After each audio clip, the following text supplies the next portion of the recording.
Everybody knows Tommy Douglas.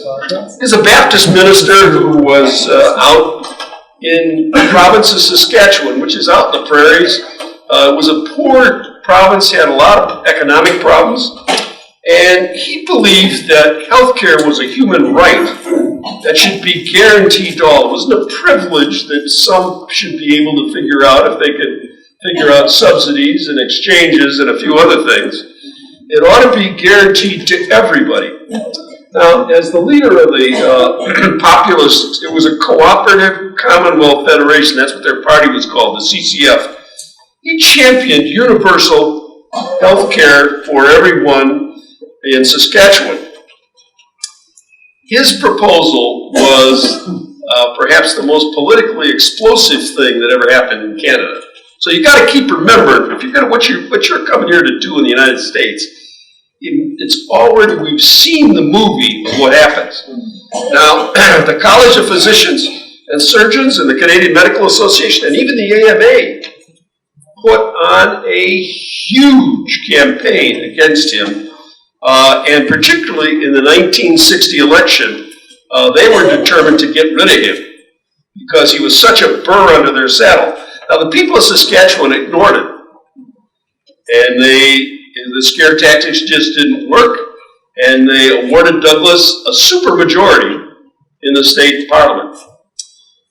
With that mandate to pursue sweeping healthcare reform, Saskatchewan implemented America's first single-payer system in 1962.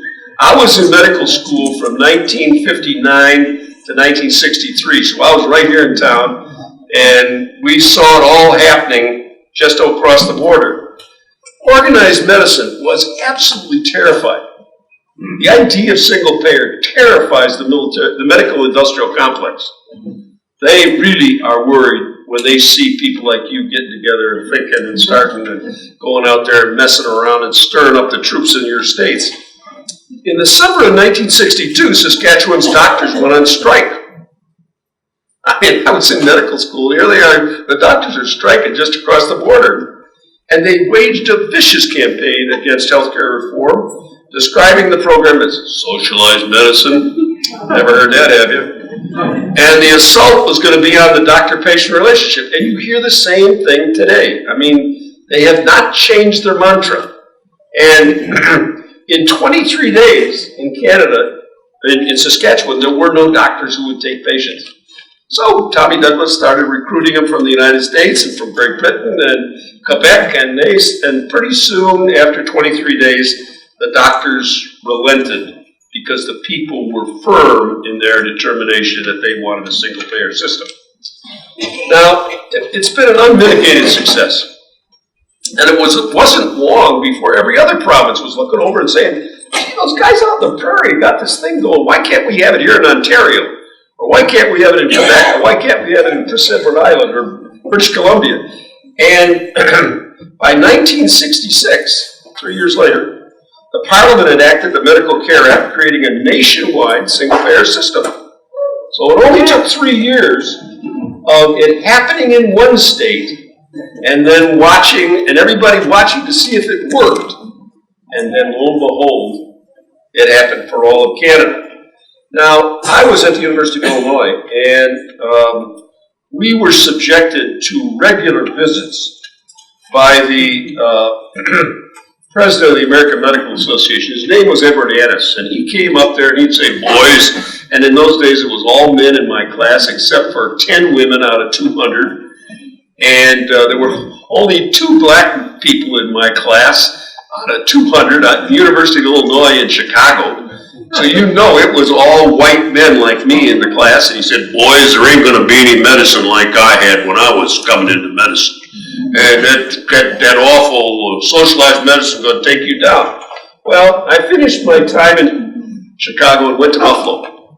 So now I'm on the Canadian border. I can see it right across the line. And it was obvious it was working. This was 1963. And that really set my view of how, I mean, I saw people, I was at the Buffalo General Hospital, I was at Cook County Hospital, so I've seen the people who don't get health care in the society and what happens to them. I know it from personal experience. And when I entered politics in 1970, I served 2 years in the Vietnam thing, and then came out and was mad about the war and was going to go into politics and change and stop the war. But I also had in my head something that it seemed to me like we needed a national health plan. So I made my first speech on this issue in 1972 when I was running for governor. So I've been at this a long time. So anybody who thinks you're going to get it done,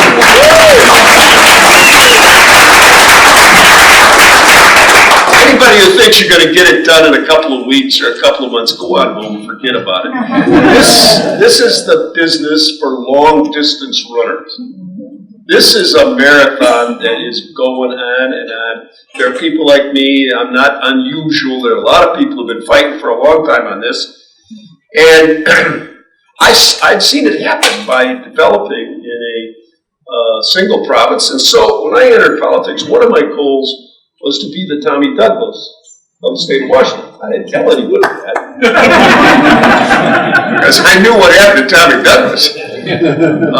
But as a legislator and as a candidate for governor, I talked about single payer and said we needed to do something. I was in the legislature and I tried to put together a plan in the state legislature. Now this is 1980, 81, and I immediately ran into all the problems that you do when you try and do it at the state level. I managed in the course of 5 years to get something together called the Washington Basic Health Plan, which was the first plan in the country to give health care to the working poor, those people who were above Medicaid but didn't have it in their employment. So it was the lower middle class, really, we were aimed at, the working poor. And we managed with subsidies to have that program work quite well. We couldn't get beyond that because of ERISA, which is the law that prevents state legislatures from mucking around in healthcare plans. And it was challenging to work around the federal healthcare system in Medicare. And of course, Medicaid by that point Medicare was in place. It came into being when I was in my medical school. And during that era, we were running against the political tide of Ronald Reagan.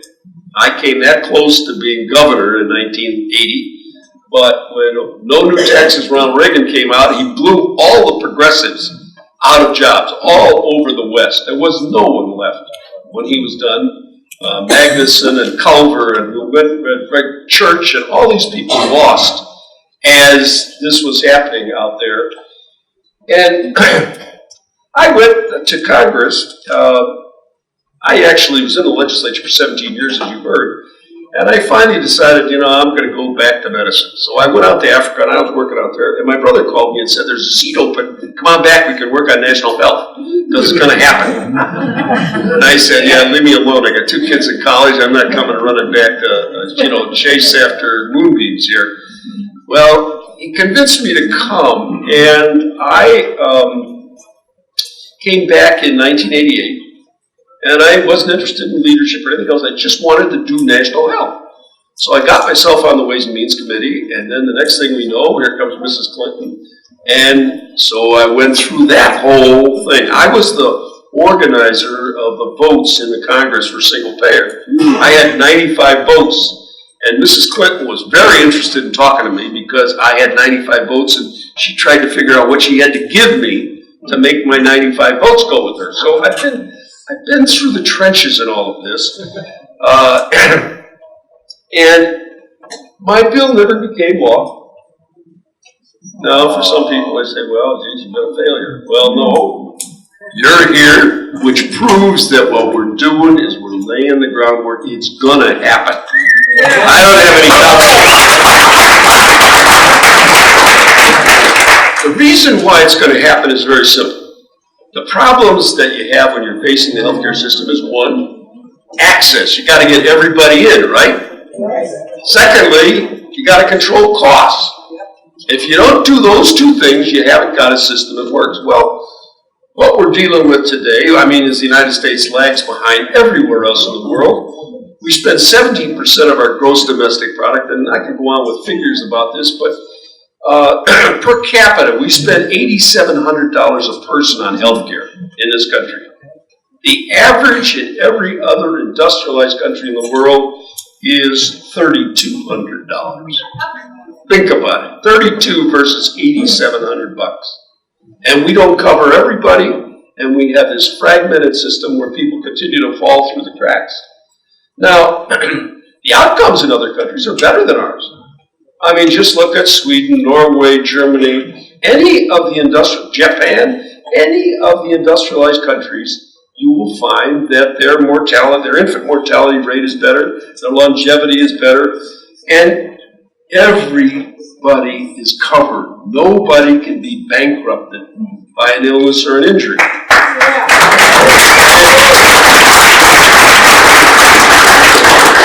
Even today, with the Affordable Care Act in place, people are still going bankrupt because they buy a policy. You know the story. I don't have to tell you the story.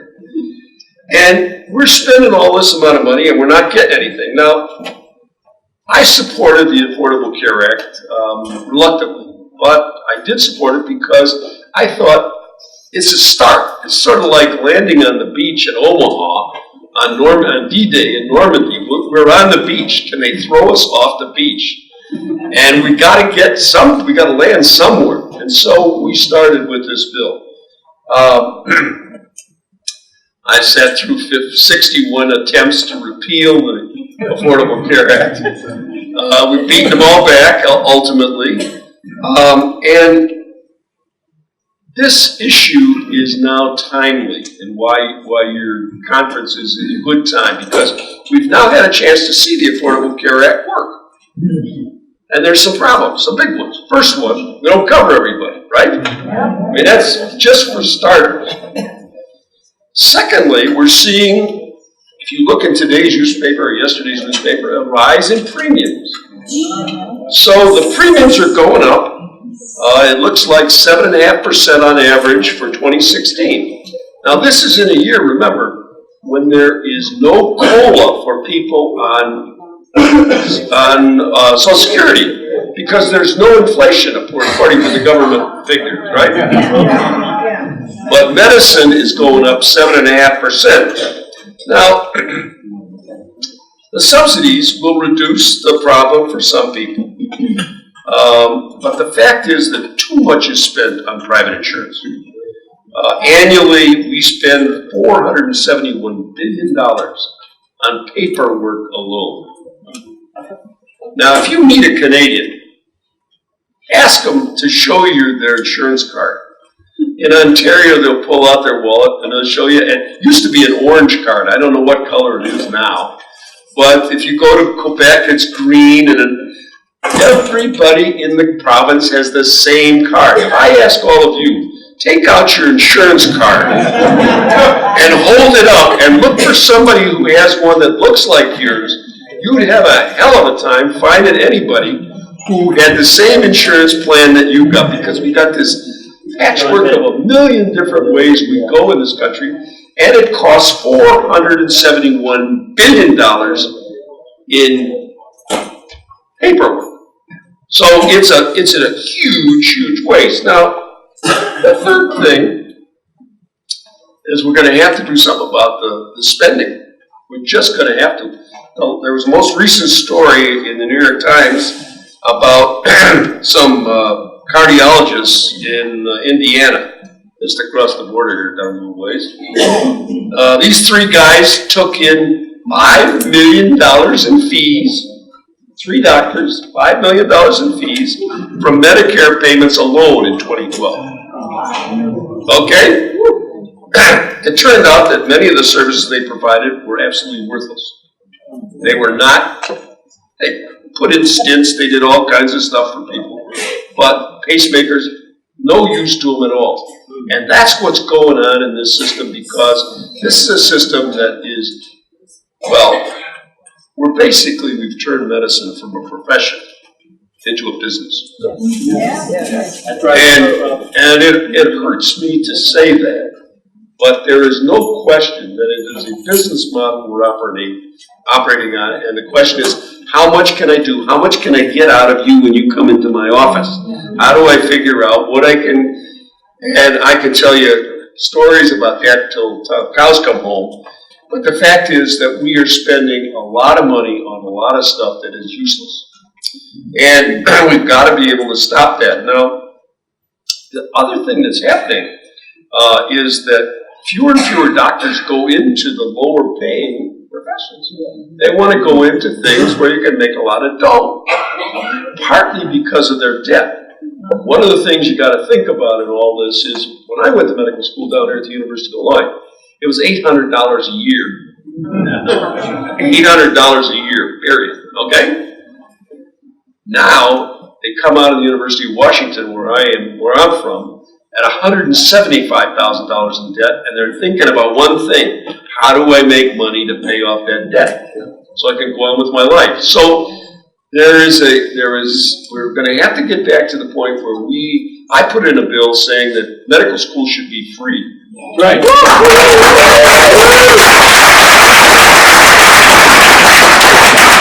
that if you took that free medical education, you owed the state 5 years of service wherever they wanted to put you. Now, we don't have any problem thinking like that about the military. We call that ROTC. They get a college education and then they serve the military as an officer. There's nothing wrong with that idea, except medicine is resisting it, and it's something that you've got to think about as you're thinking about how you go down the road. Now, the third thing, and probably the most disturbing thing to me as I look at what's wrong with the system right now and what you're going to have to deal with in a single-payer system, is the cost of prescription drugs. The United States spends $375 billion annually on drugs, and those numbers keep going. Now, you all read about this operation in New York where the Touring Pharmaceuticals, they bought this drug called Daraprim, and they promptly increased the price 5,000%. Because they could. Because they could. The Congress tied the hands of the Social and Health Services Secretary so she can't negotiate lower prices. The Secretary for Veterans Affairs can negotiate lower prices, and veterans pay 40 to 60% less than the market price. But seniors, anybody in Medicare, is paying top dollar because we've made it impossible. It was one of the things that happened when they got the Part D, when they put the drug benefit into Medicare. It was one of the worst things that happened in there, and we still haven't touched it. And I believe that a single-payer system will figure that out. Canada, what they do is they look at the drug company and they say, well, what do you charge this? And what do you charge this? We're going to charge in the middle. They save billions of dollars every year by using an average price in Canada. That's why some people, where I live, go across the border to get their pharmaceuticals and come back. They got enough money to have dinner over on the other side and still save money. Now, I wanted to have a discussion about drug prices. And I wrote a letter the other day to Kevin Brady and said, I laid all this out for him, what we had to do and where the price was going. And there's no interest in talking about it. So if you're looking for a cure to come from the Congress, don't wait for Paul Ryan, okay? The only way you can explain what this Tory bunch was doing is just plain out-and-out greed. They got absolute control and they can charge whatever they want and you'll pay or you'll die. I mean, thank you very much. That's sort of the way they think of it. Now, they wouldn't say that. They wouldn't stand up there and make that statement. They'd flip it over and they talk about innovation. There's nothing innovative about raising prices. And that's all it is. Now, we obviously, in my view, I've given you the case why we need single payer, and the question really has to be for you, how do we get there? I'm sort of preaching to the choir here. You know a lot of what I've said. It's not news. The question is, how do we get there?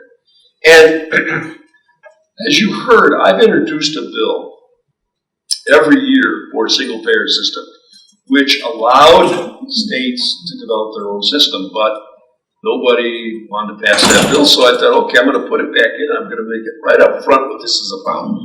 This is about giving states the right to do their own system. It's HR 3241. The number's not much, but state-based universal health care creates a mechanism by which you can get a waiver. It would allow states to ask for a waiver for the federal law that currently makes it impossible to establish single-payer systems. Most years, nobody can do it. I couldn't do it in Washington back in the 80s. And people tried after me in the state legislature. We kept getting hung up on ERISA and all the rules and regs out of the feds. So this bill says, out of the way. And a state that's granted a waiver will be able to pool all its federal money, Medicare, Medicaid, whatever that's coming into the state, and use it. They can develop their own system that will be able to deliver health care. Now, sitting in Washington, occasionally you get some interesting phone calls. And one of them I got was from Governor Brian Schweitzer from Montana. He called me one day and he said, Jim, he said, you know, if you'd give me all the federal money, I could do what they did in Saskatchewan right north of me. He said, I got about the same number of people. I got lots of Native Americans. I got all sorts of diversity in my state. But if I had all the money that comes into Montana under my control, I could give health care to everybody in Montana. And I said to him, Brian, you should have called me a little earlier. You're in your last year of your governorship. But the fact is that people in the know who are actually dealing with this know that single payer is the most efficient way to do it. It's just taken on the medical industrial complex and the insurance industry that is standing in your way. Now, there are a number of states that have expressed interest in this. Washington, Oregon, California, Vermont. I don't know, there may be some others here I don't know about, where you've got people in the legislature talking about this and talking about how you could make it happen. And the seeds are out there, and what you are is really the folks that have got to go out and water the seeds and make them spring on to life. This is not something that's going to happen quickly, but I'll tell you why it's going to happen. The costs are out of control. We're at 17 or 18, I don't know, 19%, I don't know where we are, but we're going to keep going up. And everyone else, the French are at 11%, the Germans are at 12%, the Brits are at 10%. I mean, every other country in the world, while America's just going out of sight on healthcare costs, everybody else has figured out how to cover everybody and how to make it possible to have good healthcare for everyone. Now, doctors are also more interested in it than they used to be. They used to resist this idea, but you saw the physicians for National Health Plan last night, and there are more and more doctors not in that organization, but just out there practicing and saying, God, wouldn't it be nice to just have, like they do in Canada, where you just send in your bill and back comes, you know what you're going to get back when you send the bill in, because the system is in place. We have no system. They say you should shop. Well, I'm a little older and I had cataracts, okay? So I'm going to get a cataract replaced. So I said to my eye surgeon, how much is this going to cost? He said, no. What? You don't know? No, he said, I think it's about $3,000 an eye. I thought, well, I got 2 eyes, so that's going to be $6,000, and then, my insurance, I'll have to pay 80%, I'll have to pay 20%, and I'm figuring out what it's going to cost me, right? So I come back for a follow-up visit, and there's the lady sitting there who's running the billing department. So I said to her, how much is this thing going to cost? She said, I don't know. I said, you're the lady doing it. She said, I don't know what insurance plan you have and what kind of deal they've struck with the doctors and all. So she said, I have no idea what you're going to pay. Now, how can people shop in that way?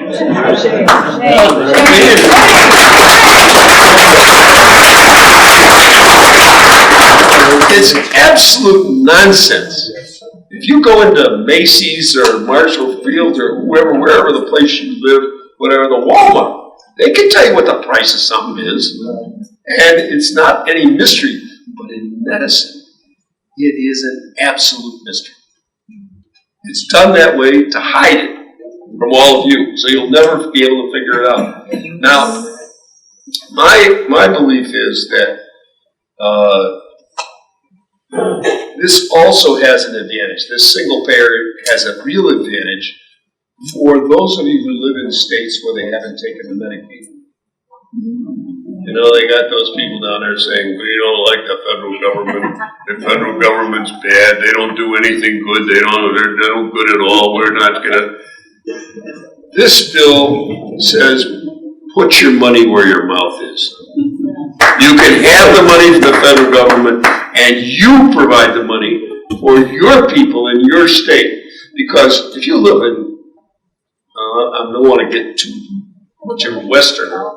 You might know them from the West, but there are parts of this country where there are millions of people who do not have access to health care that's sitting on the shelf because the politicians won't use the money that we've offered from the federal government.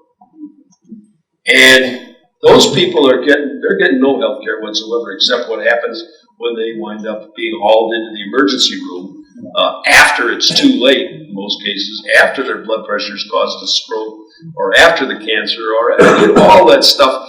It's all afterward, and it's trying to patch up the mess. Those governors can be put on the spot by a political effort to say, let's do our own plan. Let's get the federal money and start the process here in whatever state, and you can name your own state. I'm not going to get into what states are good and bad, although I do have some favorites. I don't think I'd want to get sick in Texas, I'll tell you.